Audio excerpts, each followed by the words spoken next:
You know, they say family is everything, that blood is thicker than water, that no matter what happens, your mother will always be there for you. Well, I'm here to tell you that sometimes the people who are supposed to love you the most are the ones who hurt you the deepest. My name is Sarah, and this is the story of how my mother left me out of her will, treated me like I was nothing for years, and then came crawling back when her perfect world started crumbling down around her. I need to start at the beginning because none of this makes sense without understanding who my mother really was. Margaret Collins was the kind of woman who believed that appearances were everything. She lived in this beautiful colonial house in Westchester County, New York, with the perfect white picket fence, the manicured lawn, and the BMW in the driveway. From the outside, we looked like the American dream family.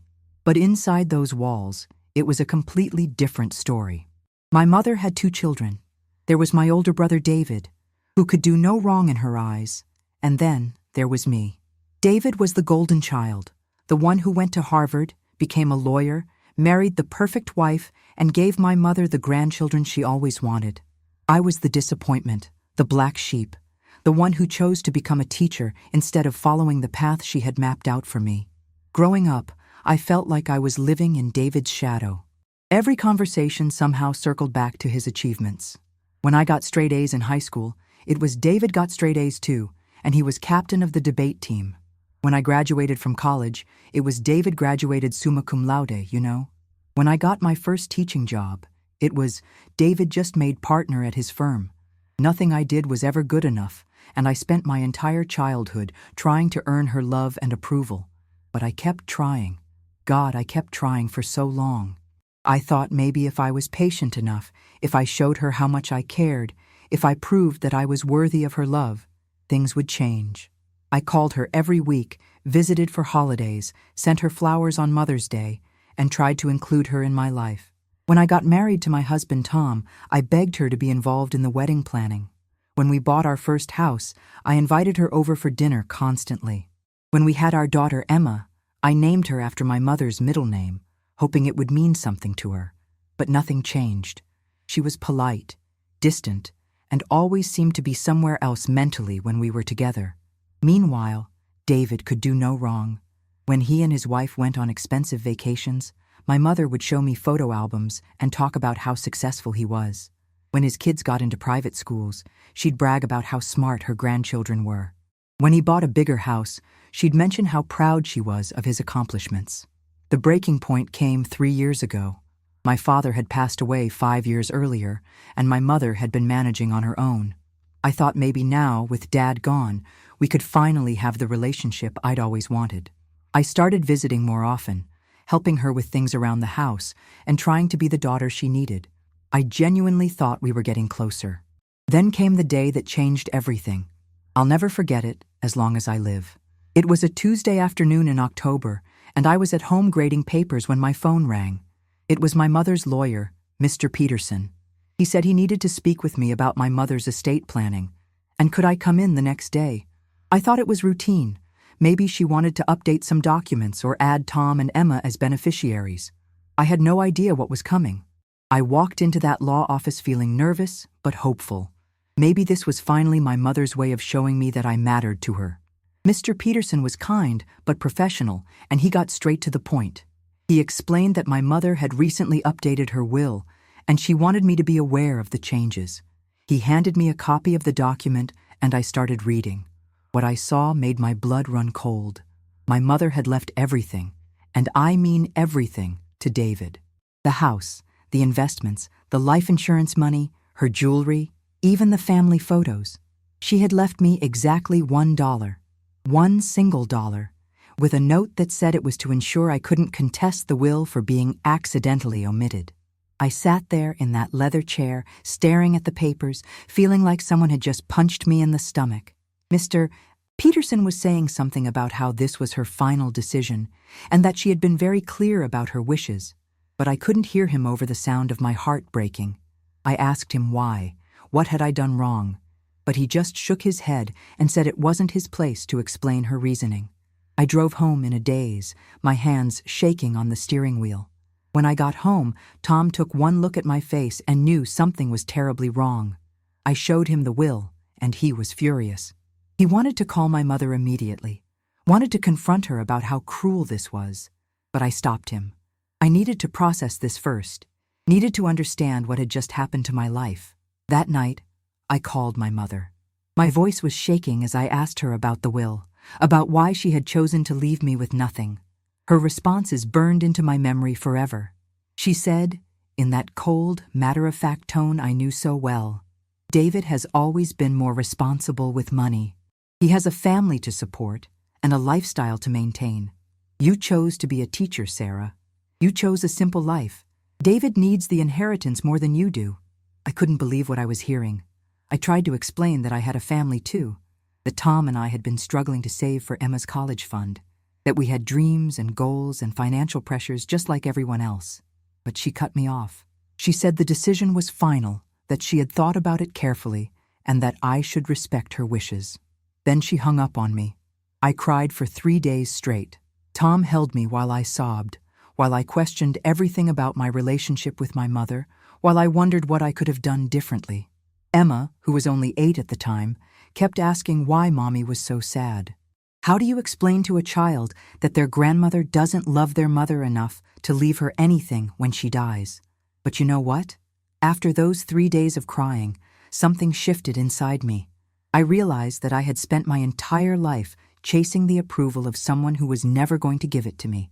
I had been trying to earn love from someone who was incapable of loving me the way I deserved. So I made a decision that probably sounds harsh, but it was the healthiest thing I could do for myself and my family. I decided to cut contact with my mother. I didn't make this decision lightly. I thought about it for weeks, talked it through with Tom, even saw a therapist to make sure I wasn't making a mistake I'd regret later. But every conversation led me back to the same conclusion.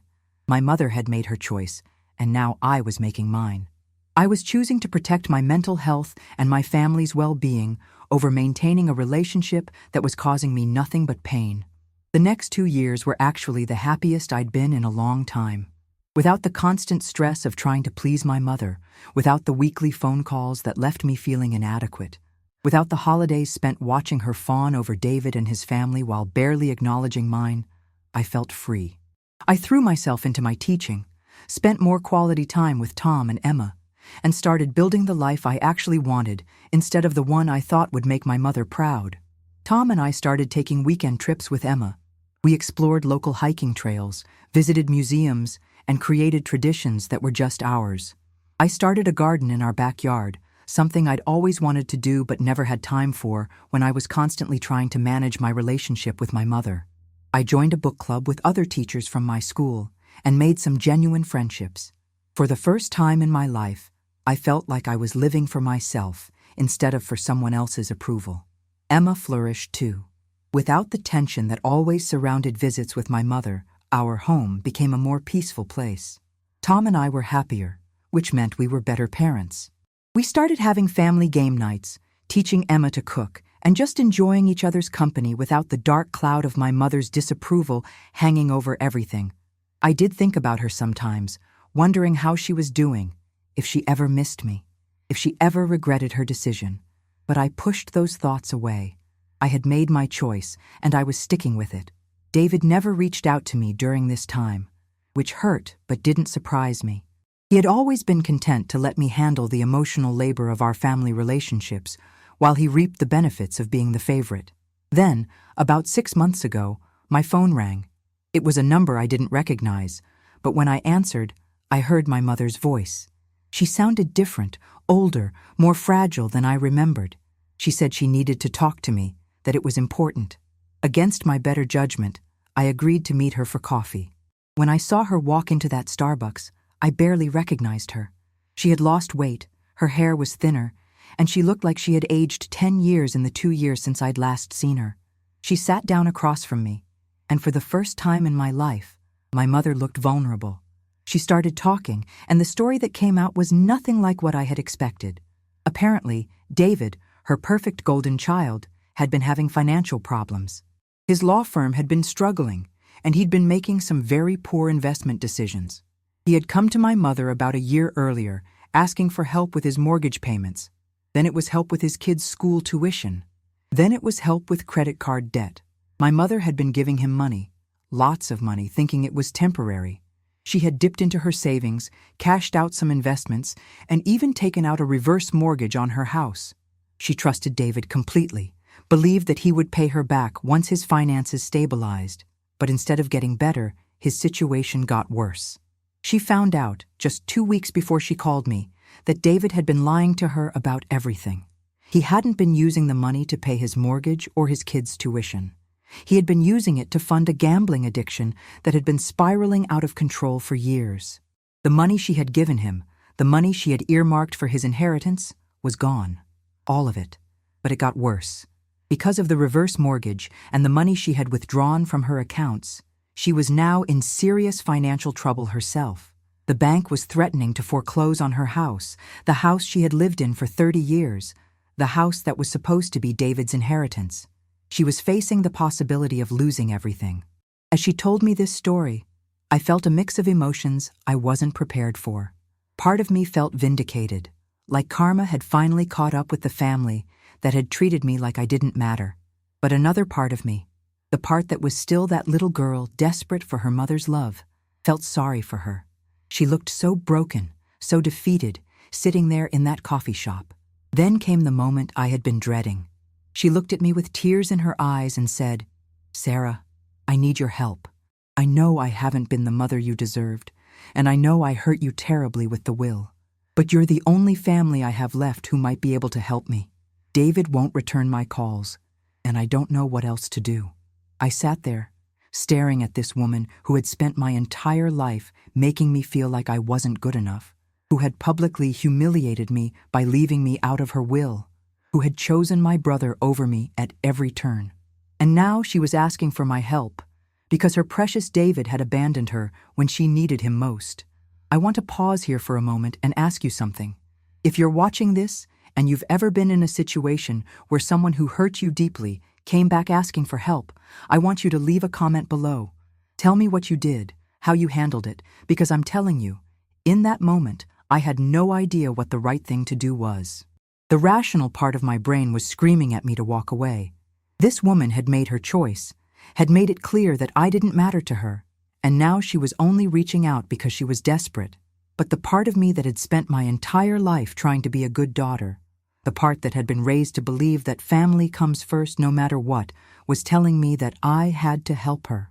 I told her I needed time to think about it, that I couldn't make a decision right there in that coffee shop. She nodded, gave me her new phone number, and said she understood. As I watched her walk away, looking so much smaller and more fragile than the intimidating woman who had dominated my childhood, I felt like I was standing at a crossroads. I went home and told Tom everything. He was furious, angrier than I'd ever seen him. He said my mother had some nerve asking for help after the way she had treated me, that she was only coming to me because David had let her down, and that I didn't owe her anything. Emma, who was now old enough to understand some of what was happening, was confused about why her grandmother had never been nice to me, but was now asking for help. I spent the next week in agony, going back and forth about what to do. I called my therapist, talked to my closest friends, and even reached out to some family members I hadn't spoken to in years to get their perspective. Everyone had a different opinion, but most people fell into 2 camps. Either I should help because she's my mother and that's what good people do, or I should walk away because she had made her bed and now she had to lie in it. But then something happened that changed everything. I was cleaning out some old boxes in our basement, looking for Christmas decorations, when I found a box of letters and cards I had saved from my childhood. There were birthday cards from my mother, Mother's Day cards I had made for her, and letters she had written to me when I was away at summer camp. Reading through those letters, I saw glimpses of the mother I had always hoped she could be.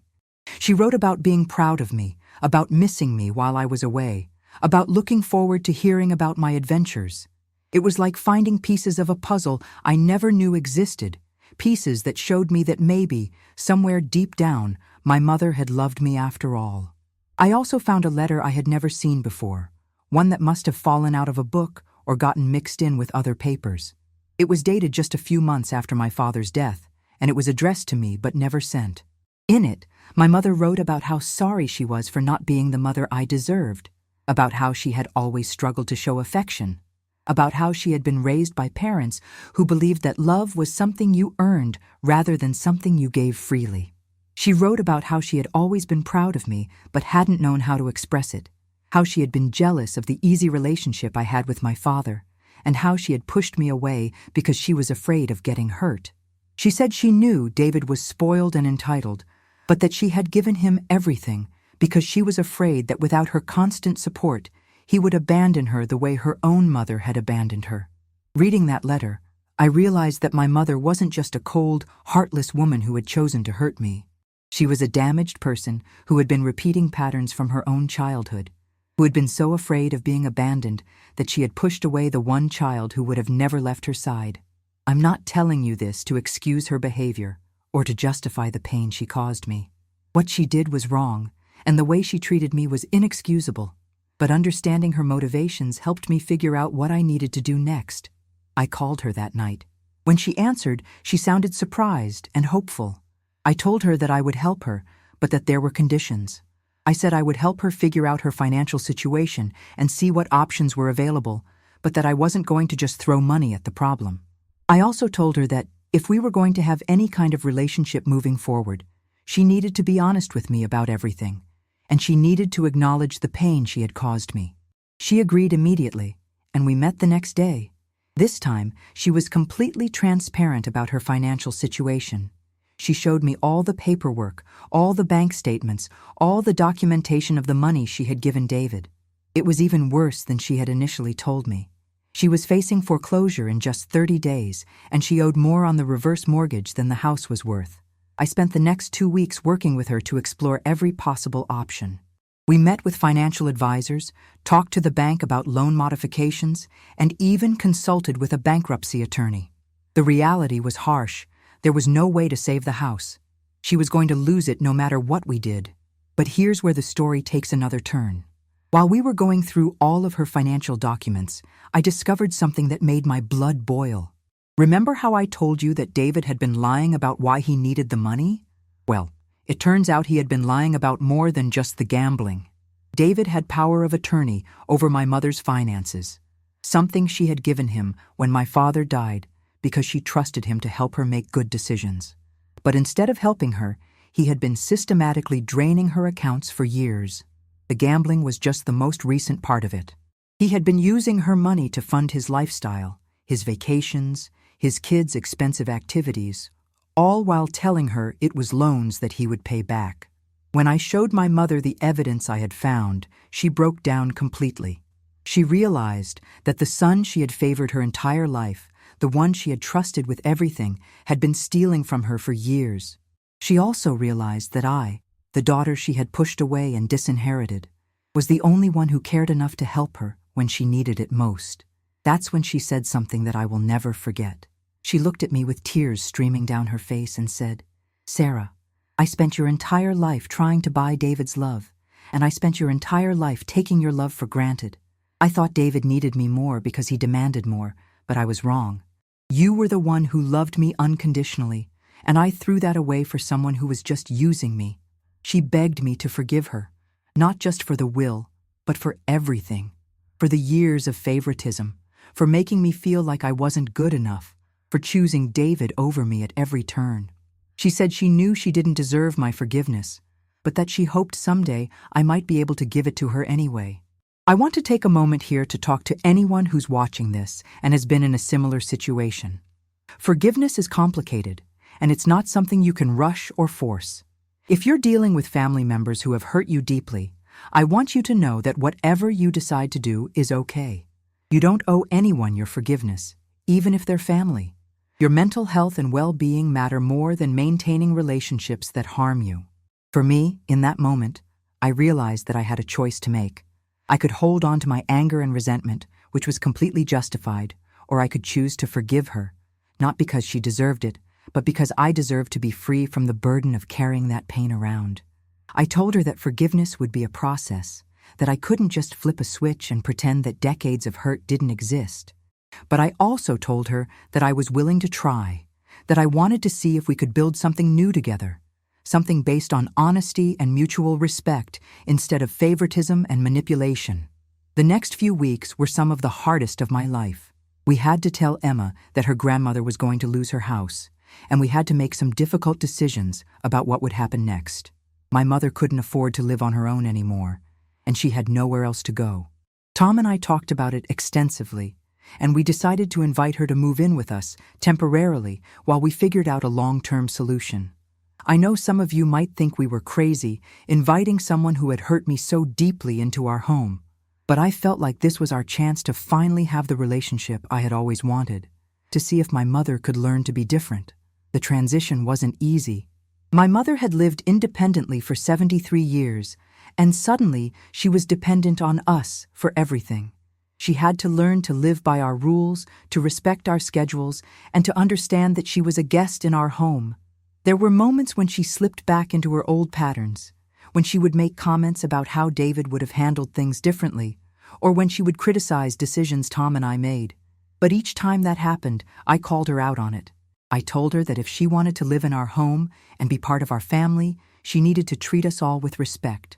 I explained that her constant comparisons to David were hurtful and unacceptable, and that if she couldn't stop, she would need to find somewhere else to live.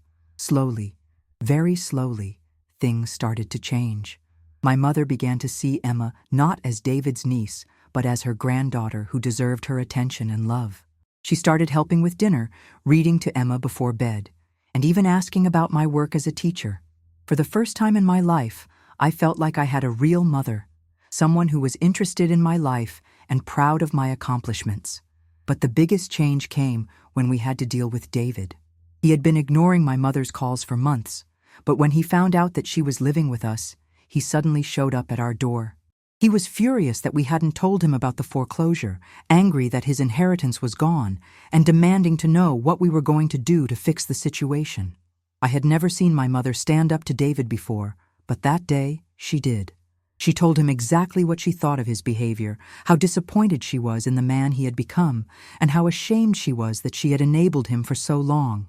She said that if he wanted to be part of the family, he needed to start acting like family, and that meant taking responsibility for his actions and making amends for the pain he had caused. David stormed out, and we didn't hear from him for 2 months. When he finally called back, it was to tell my mother that he was going to contest the foreclosure, that he was going to sue her for mismanaging his inheritance, and that he was going to make sure she paid for ruining his life. That phone call was the final straw for my mother. She realized that the son she had sacrificed everything for, the one she had chosen over me time and time again, was not only ungrateful but actively trying to hurt her. She changed her will that week, leaving everything to me and Emma, and she wrote David a letter explaining that she was done enabling his destructive behavior. The legal battle with David was exhausting and expensive, but we won. The court ruled that my mother had been the victim of financial abuse and that David's claims were without merit. He was ordered to pay back what he could, though most of the money was already gone. During this whole process, something beautiful happened. My mother and I started to build a real relationship, one based on mutual respect and genuine affection. She started sharing stories about her own childhood, about the parents who had been cold and distant, about the fears and insecurities that had shaped her parenting. I started to understand that she hadn't been trying to hurt me all those years. She had been trying to protect herself from the pain of her own childhood. We also started creating new memories together. She came to Emma's school plays, helped with homework, and even started volunteering at the local library where I sometimes brought my students for reading programs. She learned to cook some of Tom's favorite meals, and she started a small garden in our backyard where she and Emma would plant flowers together. The woman who had once seemed so cold and distant became someone I actually enjoyed spending time with. We started having coffee together in the mornings, talking about everything from current events to family history. She told me stories about my father that I had never heard, about their early years together, about the dreams they had shared. She also told me about her regrets, about the things she wished she had done differently, about the relationship she wished we could have had when I was younger. But the most meaningful moment came about 8 months after she moved in with us. I was having a particularly hard day at work, dealing with difficult parents and administrative problems, and I came home feeling frustrated and defeated. My mother took one look at me and said, "Sarah, I want you to know how proud I am of you. You're an amazing teacher, an incredible mother, and the strongest person I know. I'm sorry it took me so long to see it, but I see it now, and I want you to know that I think you're absolutely wonderful." I started crying right there in the kitchen, not tears of sadness, but tears of relief. Those were the words I had been waiting my entire life to hear from her, and finally, at 42 years old, I was hearing them. Now I want to be clear about something. I'm not telling you this story to suggest that everyone deserves forgiveness, or that you should always give people second chances. What I'm telling you is that sometimes people can change, and sometimes it's worth giving them the opportunity to do so. But only if they're genuinely committed to change, and only if it's safe for you to do so. My mother lived with us for almost a year before we found her a nice senior living apartment about 10 minutes from our house. She was ready to have her independence back, and we were ready to have our space back, but the relationship we had built remained strong. She comes for dinner twice a week, babysits Emma when Tom and I want to go out, and has become the kind of grandmother I always hoped she could be. Emma adores her now, and it's beautiful to watch them together. My mother is patient and loving with her in a way she never was with me, and I think that's because she learned from her mistakes. She's determined not to repeat the patterns of favoritism and emotional distance that damaged our relationship for so many years. As for David, we haven't spoken to him in over a year. He sends the occasional angry text message, usually when he's been drinking, blaming us for his problems and demanding money. But my mother has learned to set boundaries, and she doesn't respond to his manipulation anymore. She's sad about losing the relationship with her grandchildren, David's kids, but she understands that David has poisoned them against us. The house that was supposed to be his inheritance is gone, sold to pay off debts. The money that was supposed to secure his future is gone, lost to gambling and poor decisions. But the relationship that I thought was lost forever has been rebuilt, stronger than it ever was before. I think about that day in the lawyer's office a lot, the day I learned that my mother had left me out of her will. At the time, it felt like the end of the world, like proof that I would never be good enough for her love. But looking back now, I realize that it was actually the beginning of something better. It was the catalyst that forced both of us to confront the dysfunction in our relationship and to decide whether we wanted to fix it or walk away from it entirely. My mother is 85 now, and she's not going to live forever, but the time we have left together is genuine and meaningful in a way that our relationship never was when I was younger. We've both learned that love isn't about perfection, and it's not about always making the right choices. It's about being willing to acknowledge when you've made mistakes, to take responsibility for the pain you've caused, and to do the hard work of rebuilding trust. I've also learned that forgiveness isn't something you do for the other person. It's something you do for yourself. Carrying around anger and resentment is exhausting, and it doesn't hurt the person who wronged you as much as it hurts you. Choosing to forgive my mother didn't mean pretending that she hadn't hurt me or that what she did was okay. It meant choosing to let go of the anger that was poisoning my own life and choosing to focus on building something better. If you're watching this and you're dealing with a similar situation, I want you to know that whatever you decide to do is okay. If you choose to forgive, that's okay. If you choose to walk away, that's okay too. The only thing that matters is that you make the choice that's right for you and your family, not the choice that other people think you should make. I also want to say that if you're a parent watching this, please learn from my mother's mistakes. Don't play favorites with your children. Don't make your love conditional on their achievements or their life choices. Love them for who they are, not for who you want them to be. And if you realize that you've been hurting your children with your actions or your words, have the courage to acknowledge it and to make amends. It's never too late to change, but it's always harder the longer you wait. My mother and I lost decades of what could have been a beautiful relationship because she was too afraid to be vulnerable, and I was too hurt to keep trying. But we didn't lose everything, and the relationship we have now is worth all the pain it took to get here. So that's my story. The woman who left me out of her will, who made me feel like I was never good enough, who chose my brother over me at every turn, is now one of my closest friends. She's the grandmother Emma deserves, the mother-in-law Tom respects, and the mother I always hoped she could be. It took a crisis, a lot of hard work, and a willingness to forgive on both sides, but we made it through. And David?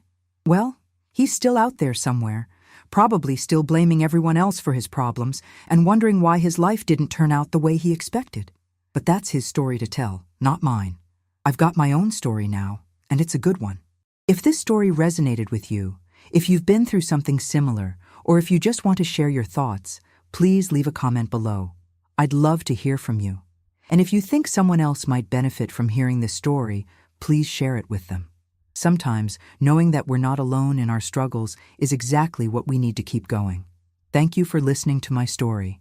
It wasn't easy to tell, but I'm glad I did. Take care of yourselves, and remember that it's never too late to write a new chapter in your story.